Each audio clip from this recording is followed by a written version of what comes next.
Good morning. Today, pag-uusapan natin kung paano gumawa ng ranking na may duplicates and ranking na walang duplicates.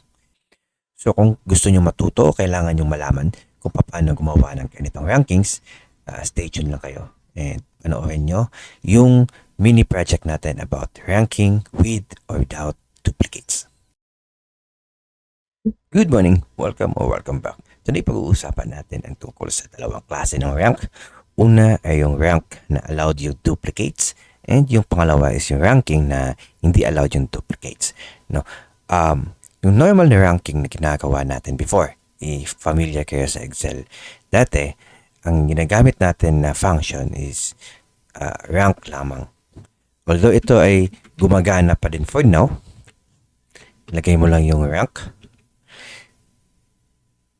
Napansin mo ito. Pansinin nyo yung formula na rank. May nakalagay na warning sign or triangle dito.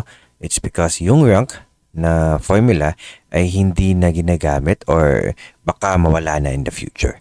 So dito natin tingnan.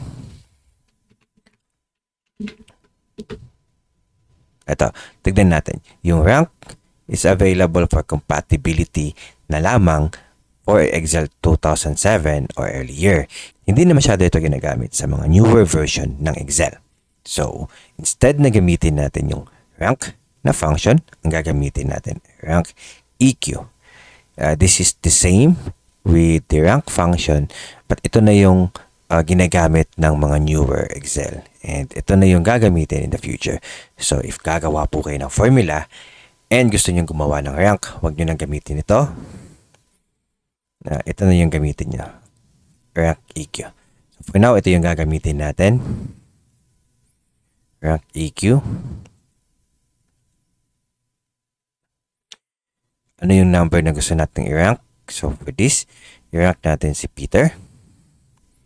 Yung reference natin ay from here up to here.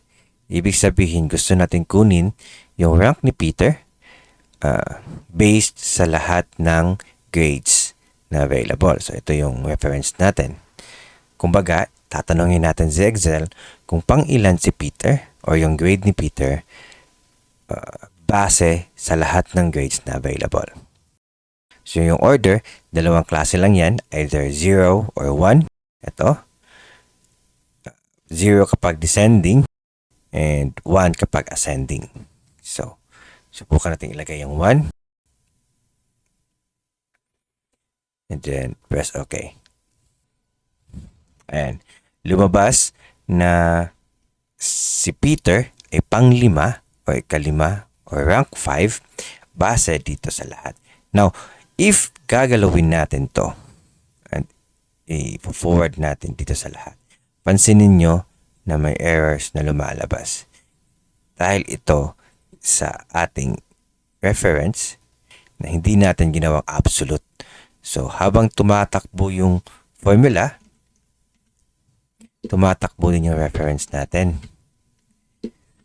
Kaya dapat ang gawin natin dito ay i-absolute natin siya. Malalaman mo na absolute reference kasi nakalagay dito yung $sign.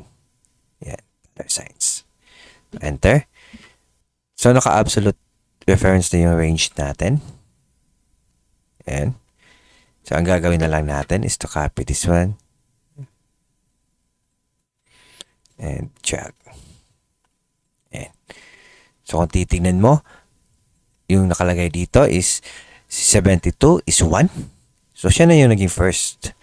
Hanggang si 95 naman, yung naging 10th. So, parang may mali. Gusto natin na yung first is yung pinakamataas. So, dito, ang pinakamataas na grade is 95. Dapat siya yung number 1. So, may mali sa formula natin. So, instead na ang gamitin natin na order is 1, gawin natin siyang 0. Yan, descending. Kapag 1, ascending. So, yan. Enter natin and i-drag natin yung formula.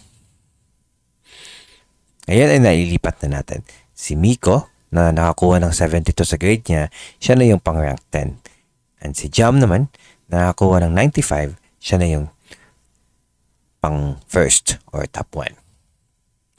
Napansinin natin, may 3 estudyante na nakakuha ng the same grade na 92. Dahil sila yung pangalawa.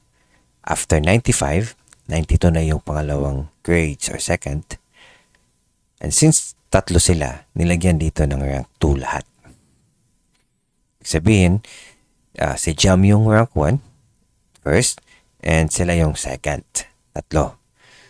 After nung second, dumiretso na sila ng, since 1, 2, 3, 4, 4 na estudyante na yung nakukunan natin ng grades or ng rank, hindi mo na makikita si 3 and 4 dito sa rank nila.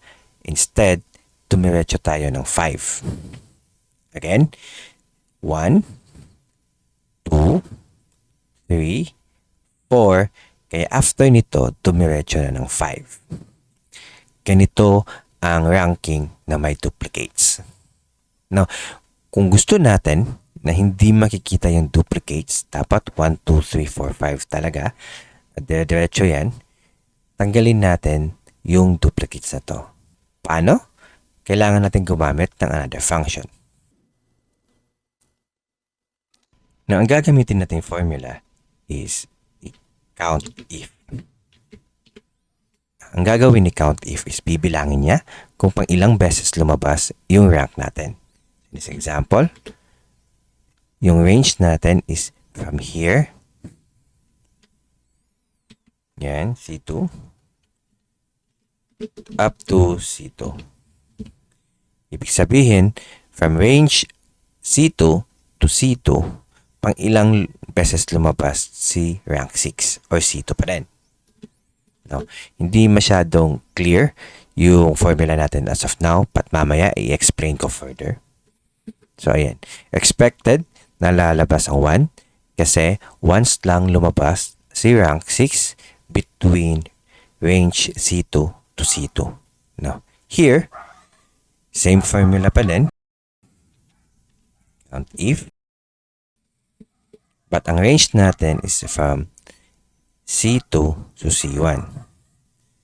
So, ibig sabihin, bibilangin natin kung pang ilang beses lumabas si rank 1 sa range na C2 to C1. So, ayan.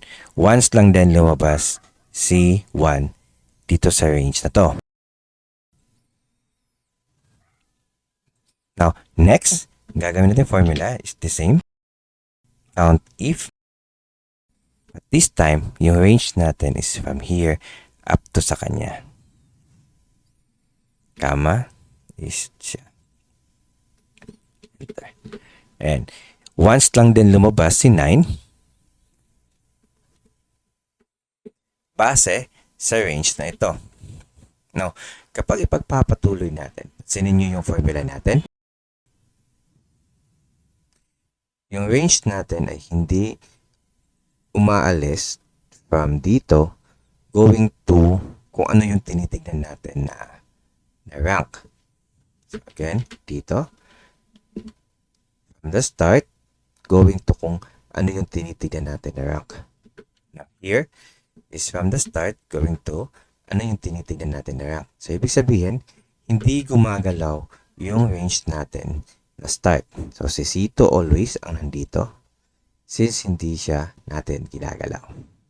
So, with that, pwede natin gawing absolute yung portion na ito. Ibig sabihin, sinasabihan natin si Excel na habang gumagalaw or habang bumababa yung function natin na count if, huwag mong palitan si C2. Yan. Always dito ang start natin. Now, si C4, dahil habang bumababa tayo ay nagpapalit ito, depende sa kung ano yung tinitignan natin na rank. Huwag natin gawing absolute to. So, iwan natin siya ganyan. Once i-drag natin to, pansinin na yung C2 ay hindi nagbabago.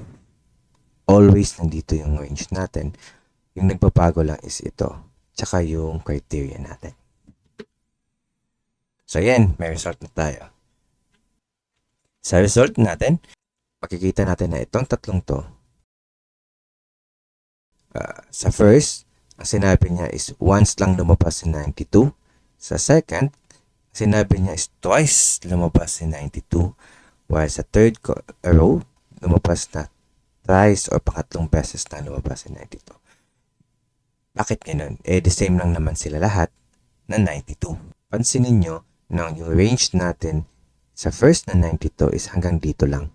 Hindi na isali yung dalawa. So, ang titignan niya is twice lang talagang lumabas si 2 or second rank dito sa range na to. Now, pansinin natin. Kay Thelo naman, yung range niya is from here up to here. Ibig sabihin na isali niya si Camille. At hindi niya naisali si Eugene. So, makikita niya na twice lang lumabas yung second rank dito sa range na to. Here, sa third, kung makikita mo, yung range niya is naisali na niya lahat ng may number 2. Ibig sabihin, nakita niya na sa range na to, 3 beses lumabas si number 2 or rank 2. Kaya ang sagot niya ay 3. Now, bakit gusto natin gawin to? Gusto natin itong makita nang sa ganon ay pwede natin silang i-add. So, rank plus yung formula natin, ang lalabas ay magiging unique na. Kasi, itong tatlong ito na may same rank, hindi sila magkakatulad ng count if. So, kapag kinuha mo yung total nila, magkakaiba na talaga. So from 2, 2, 2, naging 3, 4, 5. The problem is, nagdagdag tayo ng 1 sa lahat. Ibig sabihin, hindi tayo makakita dito ng rank 1. And instead na si Jam, siya yung first or rank 1, ang lumabas ay 2. Dahil nagdagdag tayo ng 1. No? Now, hindi natin gusto yan. Ayaw natin na hindi makita kung sino yung rank 1. So, ang gagawin natin, magma-minus tayo ngayon ng 0 dito, ng 1 dito. So, ang gagawin natin, magma-minus tayo ngayon ng 1 dito. Ibig sabihin, kapag once ka lang lumabas sa rank, ay hindi ka na bibilangin or magsi-zero out ka na. Ibig sabihin, since si first ay once lang lumabas dito, dapat 0 na yung formula niya. Dapat 0 na yung result niya dito. Nang sa ganun, ay makopya natin kung ano yung tunay na rank niya. So, i-reflect natin to sa lahat ng formula.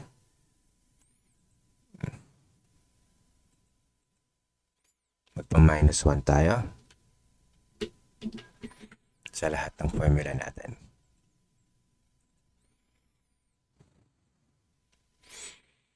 Pansinin na lahat ay nag-zero out except dito kay Thelo at Eugene. Kanina kung maalala nyo, ang sagot dito ay 2 tsaka 3. Since nag-minus tayo ng 1, naging 1 tsaka 2 na. Ibig sabihin, si Thelo ay yung unang duplicate ni 2 and si Eugene naman ay yung pangalawang duplicate ni 2. Ngayon, tingnan natin yung rank. May rank 1 na tayo. 2, 3, 4, 5, 6, 7, 8, 9, and 10. Wala na tayong duplicate na ranking. And nakuha na natin yung rank 1 to 10.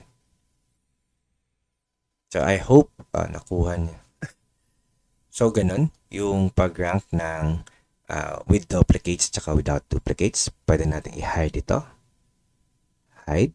Kasi na hindi makita. And ito na lang yung formula na makikita natin.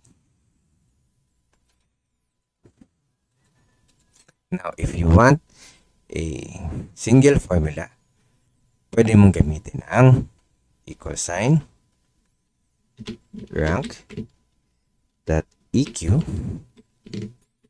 tapos kunin mo yung rank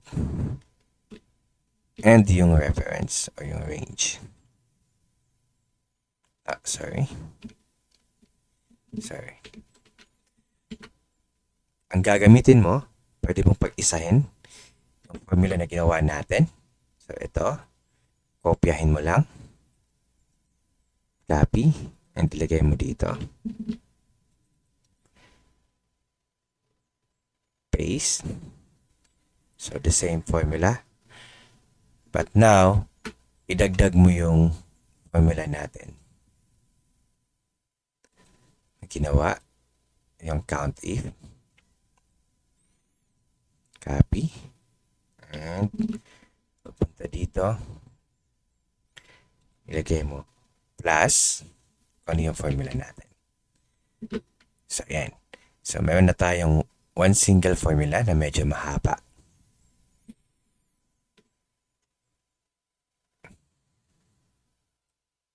And ito na yung formula natin for ranking without duplicates.